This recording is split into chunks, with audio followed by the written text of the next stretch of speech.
러시아 연해주의 한 농장.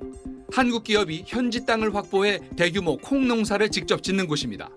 이렇게 우리 기업들의 해외 농장 건설을 정부가 나서서 돕는 대신 국내 물가가 치솟는 등 식량 위기가 닥치면 여기서 키운 곡물을 국내로 반입 명령을 내릴 수 있는 제도가 10년 전에 만들어졌습니다.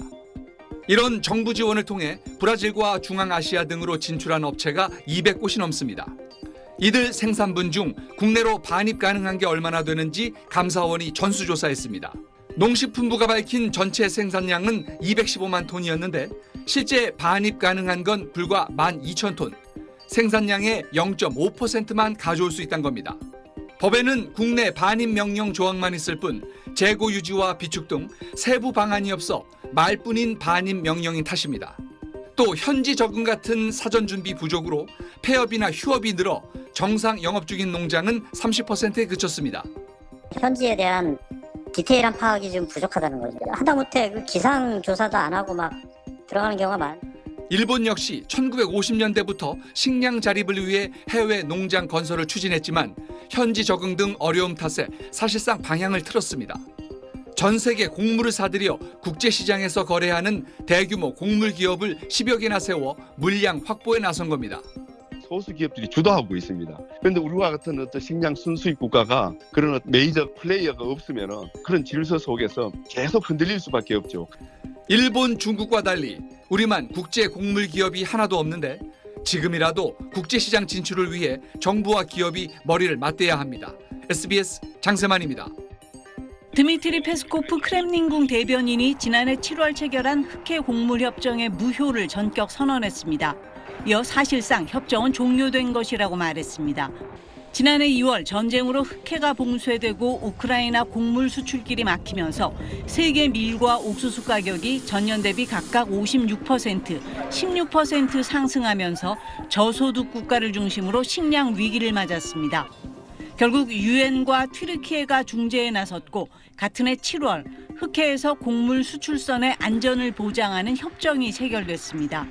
그러나 러시아는 자국 농산물과 비료의 수출을 보장한 약속만 지켜지지 않고 있다며 최근까지 협정 탈퇴 위협을 이어왔습니다. Потому что западные страны не собираются исполнять данных обещаний.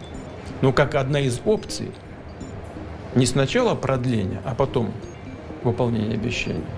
2개월 기한의 협정 만료일을 하루 앞두고 러시아가 오늘 우크라이나 수중 드론이 푸틴의 자존심으로 여겨져 온 크림대교를 공격했다고 주장하고 나섰고 같은 날 협정 중단이 현실화된 겁니다. 크렘린궁은 다만 협정이 중단됐지만 러시아 관련 사항이 이행되는 즉시 러시아는 협정 이행에 복귀할 것이라며 크림대교 공격은 이번 협정 종료와 무관하다고 주장했습니다. SBS 김영화입니다. 강가 건물에서 거대한 화염이 치솟아 오릅니다. 현지 시간 어제 러시아가 우크라이나의 항구 도시 이즈마일을 수십 대의 드론으로 공격했습니다. 항만 터미널과 해운사 시설 등이 파괴되고 우크라이나 곡물을 싣기 위해 항구로 들어오려던 국제 화물선들이 입항하지 못하고 있습니다. 우크라이나는 이번 공습으로 아프리카 등으로 향하던 곡물 4만 톤이 피해를 봤다고 밝혔습니다. 러시아는 지난달 24일엔 우크라이나의 다뉴브강 항구 도시 레니의 항만을 공격했습니다.